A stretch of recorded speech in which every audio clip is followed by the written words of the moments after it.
ঈদের একটা সময় আমাকে নিয়ে গেছে বাজারে যাওয়ার পরে আমার বাবা আমাকে একটা বটগাছের নিচে রাখছে, বটগাছের নিচে রেখে আমাকে যেমন বলতেছে তুমি এখানে দাঁড়াও আমি আসতেছি। তো উনি গেছে একটা আড্ডার মধ্যে, যেমন চাঁদ রাতের দিন অনেক আড্ডা চলে ওখানে, জুয়া টুয়া অনেক কিছু। পরে আমিও ওনার পিস গেলাম, যাওয়ার পরে দেখলাম যে উনি জুয়া খেলতেছে। ছোট ছিলাম, মারবে এই কারণে হচ্ছে আবার রিটার্ন ব্যাক করলাম। উনি আসলো কিছুক্ষণ পরে, আসার পরে বলতেছে যে টাকা তো হারায় গেছে, বাজার করার মতো টাকা নাই। পরে চলে আসলাম, আসার পরে মানে সবাই তো ঈদের দিনের আনন্দটাই উদযাপন করে, আর আমাদের তো তখন নতুন জামা কাপড় তো হিসাব বাদই, ঈদের খাবারটাই তো আমাদের ঘরে নাই যে আমরা খাবো। হ্যাঁ, ঈদের দিন আমাদের ঘরে কোনো রান্না বাড়ি হয় নাই, আমরা না খেয়েছিলাম। 9 বছর বয়স থেকেই কাজ করতেছি। যেমন হচ্ছে আপনার রুটির একটা ঢাল আছে, ঢালে রুটির গাড়ি উঠতো না, তো এরকম ধাক্কা দিয়ে উঠাইলে উনি একটা রুটি দিত, ডেড ফেল রুটি হতো, বাসি রুটি হতো, দিত, ওইটাই খাইতাম বা খাওয়াইতাম। তারপর হচ্ছে এইভাবেই জীবনযাপন চলছে। আমরা তখন 3-4টা ভাই ছিলাম। আমাদের এই পরিবারের এই অবস্থার মধ্যে যেমন আপনার আমাদের ফ্যামিলিতে আমার একটা ছোট ভাই হঠাৎ করে অসুস্থ হয়ে যায়। অসুস্থ হয়ে যাওয়ার পরে যেমন ওইখানে আপনার আমাদের ওরকম চিকিৎসা করার মতো অবস্থান ছিল না। আমার ভাই এমন অসুস্থ ছিল যা বলার মতো না। আসলে ওই সময় এখন আমি চাইলে একটা গরু কিনা জবা করে দিতে পারি, কিন্তু ওই সময় 70 টাকা 80 টাকা কেজি গরু গোস্ত ছিল।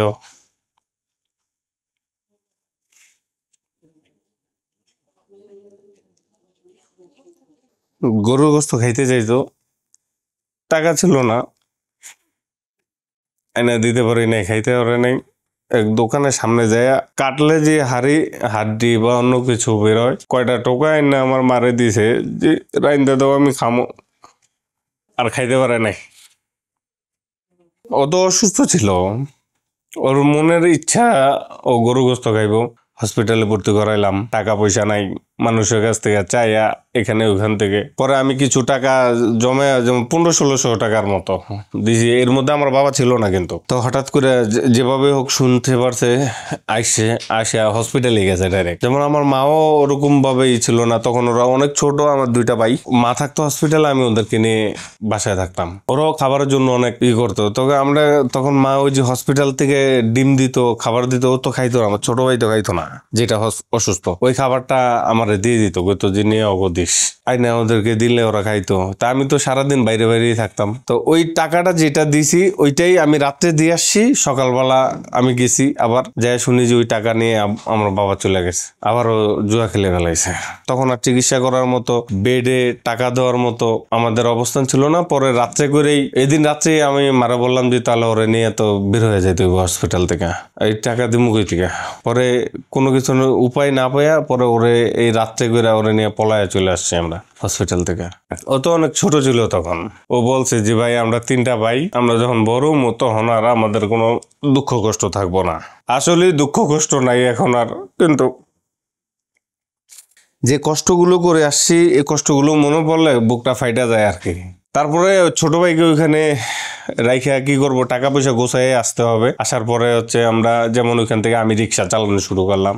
বাপেও মোটামুটি একটু, বাইটা মরার পরে কবর দিব কিভাবে, কবর দিতে পারি না। পরে আমার মামার এক সম্বন্ধী ছিল, ব্যাংকে জব করতো, পরে উনি কিছু টাকা দিছে, দিয়া ওইখানে কবর টবর দিয়ে আমরা ওইখান থেকে চলে আসার চিন্তা ভাবনা করতেছি। ঢাকায় 2003 সালে আমি আসি। 2003 সালে হচ্ছে আইসেই আমি ওয়ার্কশপ লাইনে চাকরি নিই।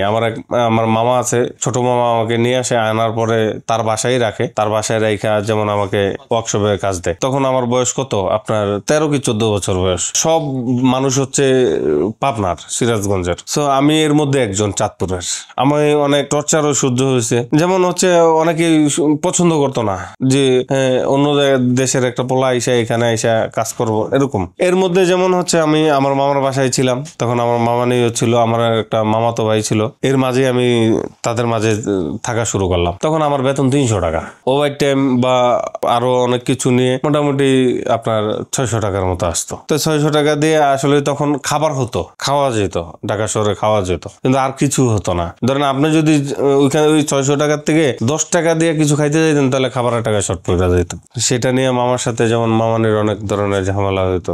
পরে একসময় কোনো কিছু না পেরে আমার বাসা থেকে বের করে দেয়, একবারে শীতের মধ্যে বের করে দেয়, এক শার্ট এক প্যান্টে। থাকার মতো জায়গা নাই, সিকিউরিটি রুমে কোনো বিছনা ছিল না, কিছু ছিল না, কোনো গেট ছিল না, বাতাস ঠান্ডা, এর মধ্যে হচ্ছে পলিথিন পেঁচায় ঘুমাইছি, রাত কাটাইলাম। পরে তো হচ্ছে রমজান মাস, কি করব, রোজা রাখি, তখন রোজা রাখতে হবে। রোজা রাখতে যে হচ্ছে আপনার যেমন আমি ওই পান্তা ভাত ছিল, সবাই খাইছে, খাওয়ানোর পরে মানে আমি খাইতে গেছি আর আমার বলছে খাবার নাই, তোর তো খাবার রান্না হয় নাই মেসের ভিতরে। পরে যাই হোক পোড়া ভাত ছিল, ওগুলো নিয়ে মরিচ দিয়ে কসলায় খাইছি। খাওয়ার পরে যেমন আপনার ওইখান থেকে রোজা রাখলাম। রোজা রেখে পরের দিন তো আমার সাইডে নিয়ে গেল। সাইডে গেলে খাবারের টাকা রমজান মাসে 20 টাকা দিত, দুপুরের খাবারের টাকা। আর নাস্তা বাবদ হচ্ছে আপনার ইফতারের টাকা দিত হচ্ছে আপনার 10 টাকা, আর নাস্তা বাবদ দিত 4 টাকা, এরকম। তো এইভাবে হচ্ছে যেমন একদিন কাটালাম এইভাবে কাজ কাম করতে। পরে আর আমি আর আমার মামার বাসায় যাই নাই। ওইখান থেকে হচ্ছে আর আমার জীবন শুরু হয়ে গেল। যেমন ওইখান থেকে আমি আমার ওস্তাদ কোম্পানিতে অনেকভাবে আমার বেতন বাড়ানোর জন্য, তখন আমি অলমোস্ট 3 বছর বয়স যখন, তখন আমি ফার্নিচারের লাইনে কাজ করতাম। যেমন এখন আমার এইসব প্রোডাক্ট গুলো আছে, এইসব প্রোডাক্টের উপরে তখন ফার্নিচার আইটেম গুলো শুরু করলাম। আলমারি এসএস এর কাজ ইত্যাদি সব ধরনের কাজগুলো শুরু করলাম। ব্যবসা যখন শুরু করি আপনার 2009 সালে আমি একটা ছোট মেশিন কিনে হচ্ছে তখন এই 4000 4500 টাকা দিয়ে একটা মেশিন কিনা যাইতো, ঝালাই মেশিন, ওয়ার্লিং মেশিন কিনা। বাইরে আপনার যেমন ফ্রাইডে আমি বাইরে কাজ করতাম, করে হচ্ছে 2000-1000 টাকা ইনকাম হইতো। মাসে 2-3 হাজার টাকা এক্সট্রা টাকা আসতো।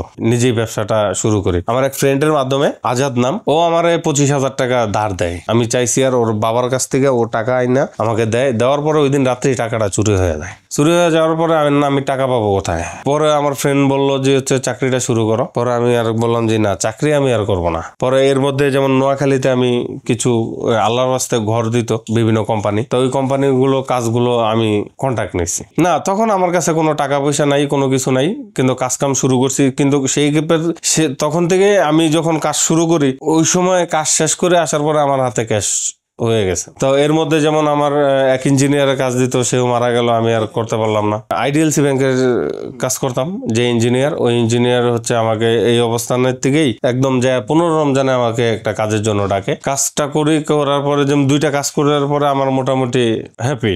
যে একটা ছেলেকে নিয়ে কাজ করতাম, মানে ওই আমার ফ্রেন্ড, ওরও টাকা দিলাম, আমিও নিজে নিয়ে খুবই ভালো একটা ঈদ কাটছিল ওই আমার ব্যবসার লাইফে। এছাড়া চাকরির লাইফে তো ঈদগুলো আমার যখন হয়েছে বোনাস টোনাস নিয়ে মোটামুটি আলহামদুলিল্লাহ, কিন্তু ব্যবসার লাইফে ওইটাই ছিল আমার ফার্স্ট টাইমে ভালো একটা ঈদ।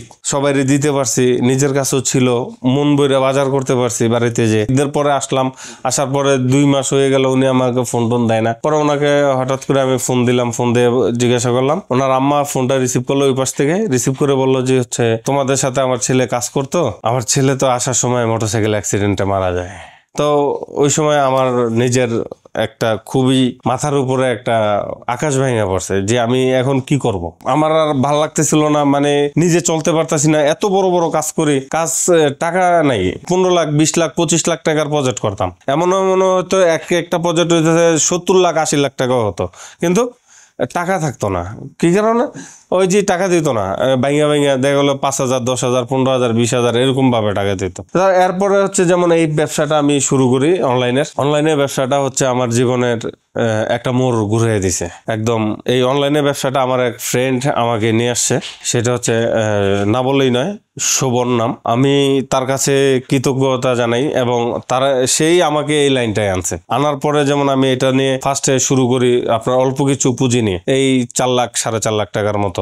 ওয়ার্কশপ তো আমার নিজেরই আছে, তো পুঁজি 4 লাখ 4.5 লাখ টাকা দিয়ে শুরু করি। তো এখন মোটামুটি হচ্ছে আপনার আল্লাহর রহমতে আমার যে ফ্যাক্টরি আপনারা দেখছেন বা এই করছেন, এর মধ্যে হচ্ছে আমাদের অনেক মোটামুটি আলহামদুলিল্লাহ। আমি যে বাসায় থাকি এখন, এক সময় ইট মাথায় দিয়ে ঘুমাইছি, আর এখন হচ্ছে থাকার মতো জায়গা ছিল না। আর এখন বর্তমানে আপনার আমাদের 1500 স্কোয়ার ফিটের ফ্ল্যাট নিয়ে আমি থাকি। এখন তো আলহামদুলিল্লাহ আপনার মোটামুটি আজকে অনেক বছর যাবতেই, প্রায় 5 বছর যাবত আমি যেমন আগে কুরবানি দিতে পারতাম না, এখন কুরবানি দিচ্ছি। ফ্যামিলির সাথে, বাপ মার সাথে একসাথে থাকতেছি। আমার ছোট ভাই, ওরে নিয়ে থাকতেছি, একসাথে আমরা আছি, জয়েন্ট ফ্যামিলি। এবং আমার বোন দুটাকে বিয়ে দিয়ে দিছি, বাবা এবং মা। প্রথমে এটা ঠিক হওয়ার কথা না, এটা আমি প্রথমে ঠিক করে তৈরিও করি নাই। এটা প্রথমে বানাইছি যেমন অনেক বড় হয়ে গেছে, কারণ এটার মেজারমেন্টটা তো আমার কাছে ছিল না, যার জন্য এটা অনেক বড় হয়ে গেছে, আবার ছোট করছি, এরকম অনেক প্রোডাক্ট নষ্ট হয়েছে। হওয়ার পরে যে একটা শেফ আনছি, চায়না এই একটা দোলনা ম্যাক্সিমাম 26,000 টাকা বিক্রি হয়, আর আমি বিক্রি করতেছি এটা আমি দেশে তৈরি করে আমি 14,000 টাকা বিক্রি করতেছি।